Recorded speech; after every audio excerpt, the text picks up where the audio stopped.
Hello, career thought leaders. Today we are going to be talking about how we can plan better for 2024 and really capture our good parts and what motivates us to move forward from 2023. So say hello in the chat. Let me know you're joining us. If you're watching the replay, note that too. This will be a great opportunity to take some time and maybe set aside some space to really plan for 2024 and what you want to happen. So some of this comes from an event that Michael Hyatt runs, his organization with the Full Focus Planners, which I subscribe to. He does this event every year called the Best Year Ever.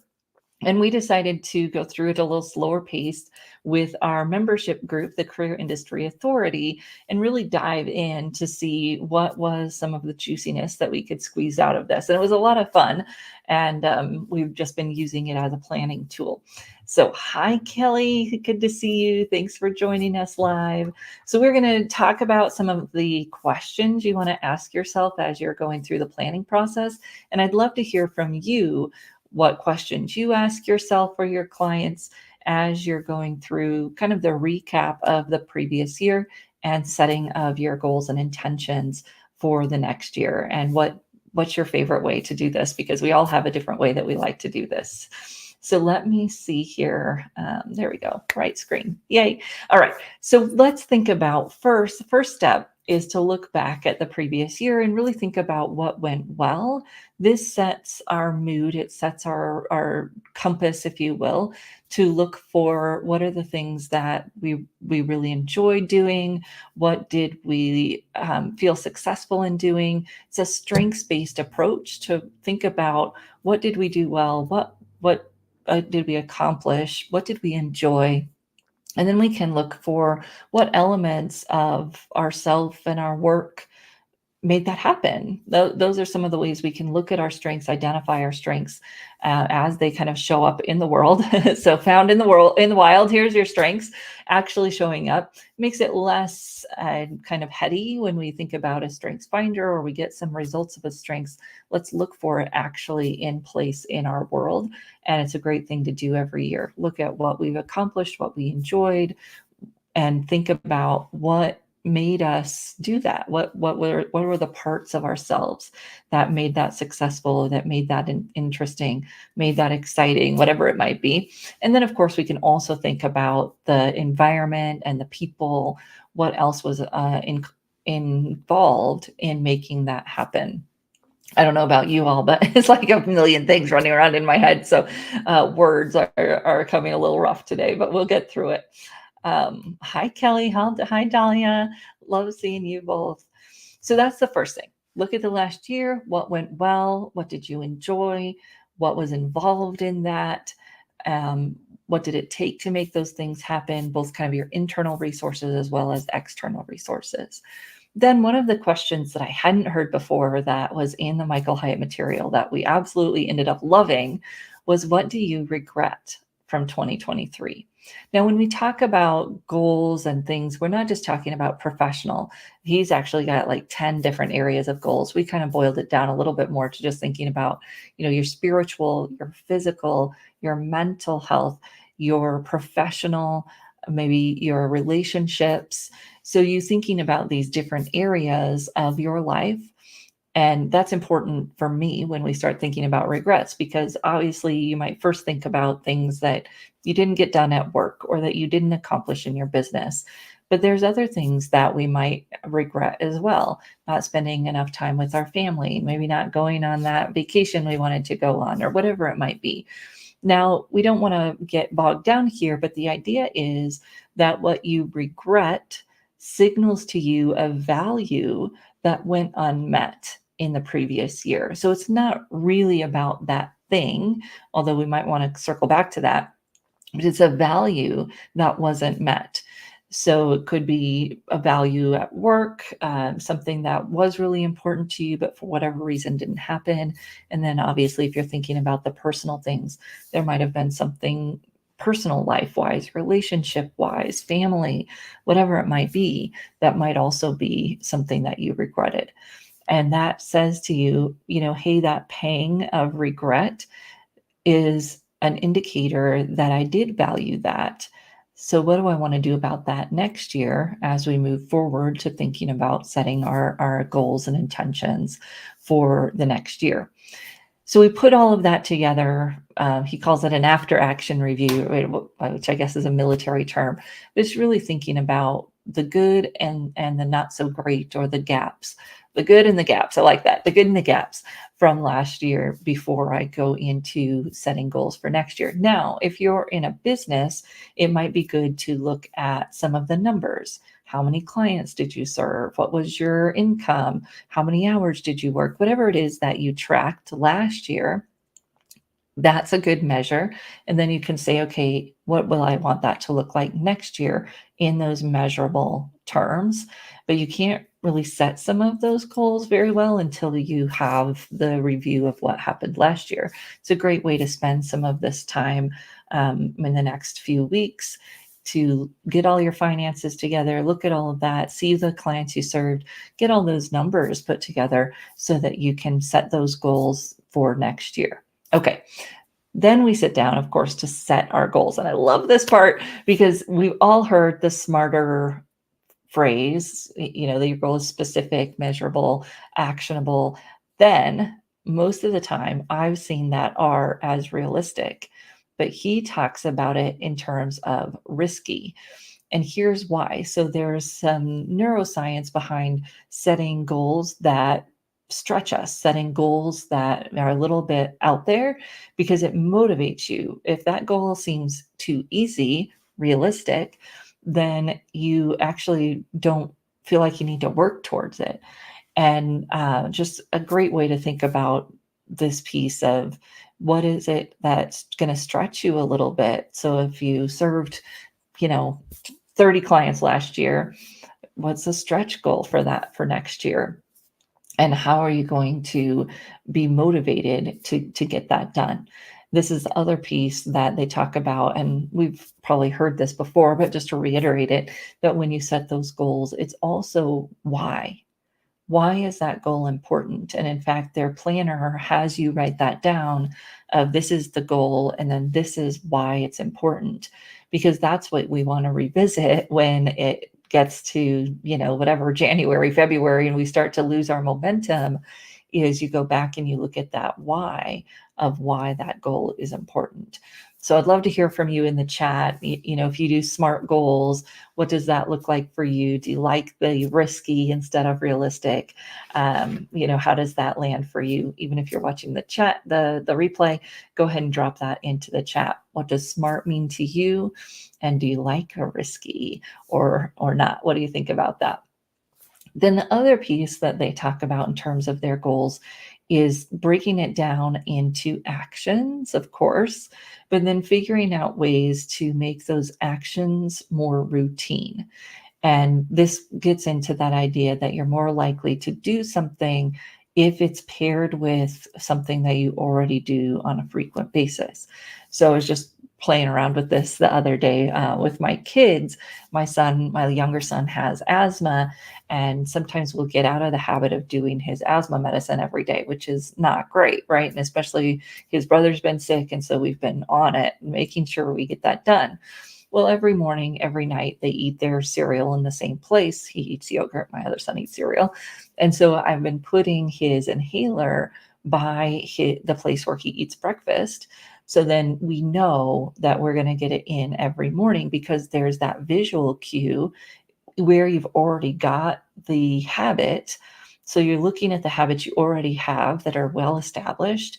And what could you do to pair this new habit or new action that you're wanting to create with something that's already somewhat automatic? So putting whatever it is by whatever you already do. So if you always brush your teeth at night, you want to implement some other kind of new routine, put it by your toothbrush.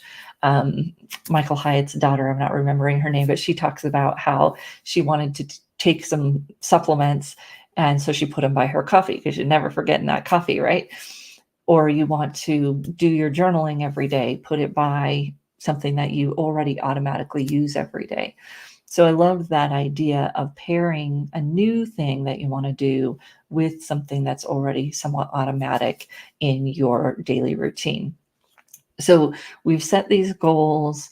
We did our review, we set these goals, then we break them down into actions. And the reason that I love and have kind of stuck with the Michael Hyatt Planner, although there's others, many others that have taken the idea and created their own, is that it's a 90-day thing. So you see that the 90-day year, 12-week year, there's a lot of books that have captured the same idea. But the idea is that when you set goals for a year, we typically don't really start acting towards something until the deadline is coming up. So if you set goals for a year, you're probably not going to worry about it until August of next year. But if you set 90-day goals, then you're much more likely to keep working towards them and to figure out what are the actions that you need to take towards those goals. What are the actions you want to take every week? And then what does that mean every day? And making sure that those big rocks towards your goals are scheduled into your schedule. So I've been doing this for a while. But this year, just keeping on with the keeping on. So we got our calendar. I schedule my big rocks first. I schedule all the stuff for my membership, start to schedule our workshops. And I would encourage you to think of the same thing for your business or your career. What are those milestones? What are the things that you want to accomplish? And how can you start getting them onto your planner, on your calendar now, so that when the year starts, you've already got the plan in place. So this is the whole idea of, plan the night before, setting up your tasks the night before, so that the next day you're not having to make the decision or think about what do I do today. It's already written down. And you do that at the end of each day instead of in the morning. I'm working on flipping that because for me, it was much more of a habit to do it first thing in the morning. But then you're spending your first whatever few minutes planning instead of getting right back in or jumping right in and getting things going if you've planned the night before. So I'd love other tips if you want to share them in the chat. Again, if you're coming back with a replay, your colleagues will come and check this out. So drop them in the chat. What are your tips for planning, for helping yourself be more intentional about what you do? And it's somewhat about being productive, but it's more about the intention. And this is one of the other, I don't want to say gimmicks because it's not a gimmick, but one of the other techniques that I started doing a few years ago and I've seen other people doing was setting that intention. So I do it a little bit differently because I was going through Sandler sales training at the time, and my Sandler sales coach, Don, he said, we want to set an intention of who we want to be, not necessarily what we want to do. So those doing goals, those are the things that we were already talking about. But who do you want to be? And at the end of the day, you've got roles, whatever they are in life, sibling, daughter, mom, aunt, whatever they are, you've got roles, and people in your life judge you in those roles. But at the end of the day, it's how do you judge yourself in those roles that really matters and that really keeps you motivated. So of course, other people's opinions matter, but when it really comes down to it, at the end of the day, what we think about ourselves keeps us motivated or keeps us stuck, right? If we're beating ourselves up, we stay stuck. If we are able to see our progress and see our conviction and keep moving forward, we're much more motivated. So he encouraged me to set intentions of who I wanted to be at the end of the day and to judge myself based on those before really worrying too much about what other people thought. So that first year, I remember one of them was responsive, and I'm constantly working on that because we get so much input, right? It's how do we make sure that we get the output going back out? But it's important to me to maintain the relationships with the people that I have, to work on being responsive. And at the end of the day, that's something I can look at and say, okay, was I responsive today? If not, what do I want to do about that tomorrow? And you can say present. I think that was another one year that I wanted to be present. Very important when my kids are young, and I want to make sure that I soak as much of that up as possible. So these are more intention words around who I want to be that go along with some of the goals and actions. And of course, there's actions I can take to achieve those kind of being goals, but they're a little bit different. They come from a different place, and the way that I measure them might be a little bit different. And I like that. It's a good feeling to really figure out what I want to be in addition to what I want to do. I was teaching our webinar, not a webinar, it was actually in person. I was in person at the Mid-Atlantic Career Counseling Association. And we were talking about this, that oftentimes people set a have goal first. This is what I want to have. I want to make $1 million, or whatever, have a big house. Then we say, okay, this is what I have to do to achieve that. And then I say, okay, what am I going to be, or who am I to achieve those things? And I'd encourage us to flip that and start with, who do I want to be? And then let what I want to do grow out of that. And then you will attract and create those things that you want to have, but in a way that is authentic and kind of working from the inside out, versus starting with the outside and trying to work in, which usually means we end up thinking we need to be somebody we're not to achieve those things we want to have, because we see the way other people have achieved them. Whereas if we start from, this is who I am, this is who I want to be, so this is what I'm going to do, and then this is kind of manifest, but not in the wooey wooey way, right? But it's just a more authentic and somewhat organic way to create the things I want to have, to attract the things I want to have, versus starting there and trying to be somebody I'm not to achieve them, which usually doesn't end up working out. And we just run ourselves ragged and chase every shiny object trying to get there, instead of working from the inside out.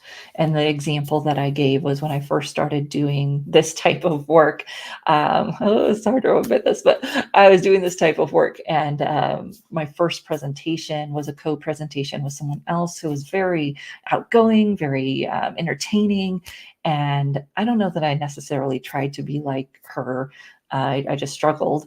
And my first evaluation from that group presentation was that I was boring, introverted and boring. And it was because I was trying to be somebody else to achieve what I thought I had to do to achieve the goal of being a trainer, presenter, facilitator, whatever you want to call it, different roles. And that didn't work. So when I went back to kind of, okay, this is who I am, and this is how I can do it in a way that fits for me, and then I ended up getting to where I wanted to go, but in a much more authentic way than I was trying to do it before. And it wasn't working anyways, right? People saw through it. They didn't laugh at my jokes. Like, it just didn't work. So thinking about who you want to be first, then what do you want to do based on that? And then how do you attract and create what you want to create? So we do a lot of that work in our personal branding class coming up in January 24th. That class starts with Susan Critton. If you want to help clients, actually January 25th, because it's Thursday. Just looking at my little calendar here. If you want some practical things you can do with clients to help them flip that script, that's the class to do it in. All right, that's our goal setting. I can't wait to hear what your goals are for 2024. You can drop them in this chat, send them to me via messaging. I'd love to hear what they are. And if you're in our Career Industry Authority group, don't forget to put them in your professional development plan so that we can check in on those as we go through the year. If you don't know where your professional development plan is, send me a note in the Mighty Network system or any other messaging system, and Marcia and I will help you find your professional development plan.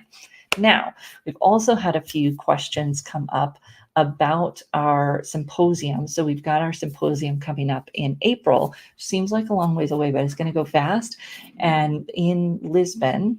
So this is our opportunity to connect and bring our group together from around the globe. We have a very global audience. Hello, our friends in Australia. I don't know if you'll be joining us in Lisbon someday. Someday we'll be coming your way.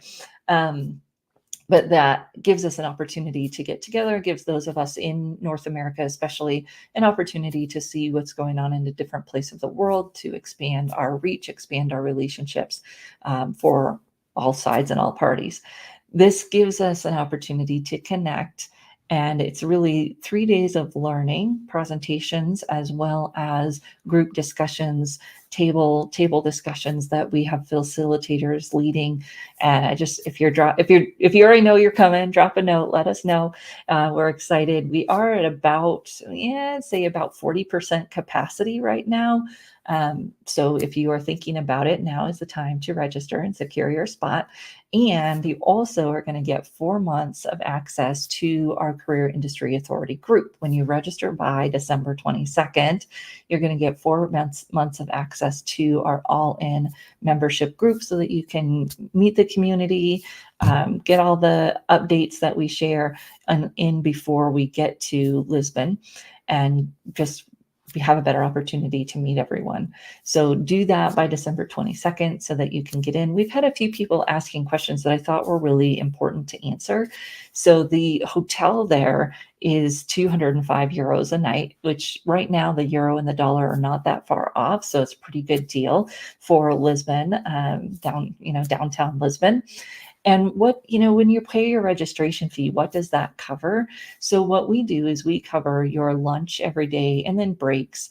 And this is hard to imagine if you've never run this type of event, but it costs about $100, 100 euros a day to cover lunch and breaks at most hotels around the country. And then you also have the space fees, audiovisual rentals, all of those things that go in. And that's what that covers. And we always pay our speakers. So it's very important to me. I know not all events pay their speakers, but it is important to me to at least cover some of our speakers' expenses.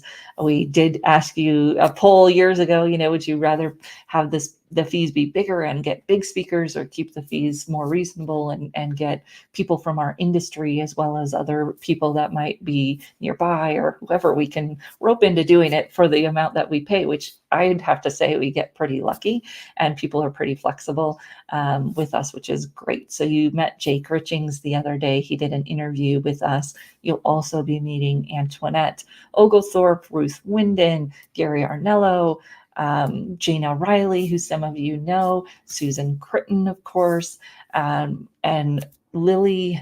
We've just got such great speakers that are going to be joining us. So watch for your announcements for that if you're interested, and maybe not going to get with us by December 22nd. That's all right. You can still register after that, and we will hope to see you in Lisbon. If you have any questions about that, feel free to reach out to me and let me know. We will look forward to seeing you in 2024. If you want to drop your goals and start a conversation around how you set goals, we'd love that. And wishing you all the best for the holiday season. If you don't see us next week, and a happy new year, and we will see you in the new year. So thank you, everyone. Have a great holiday season, and we will talk to you in 2024.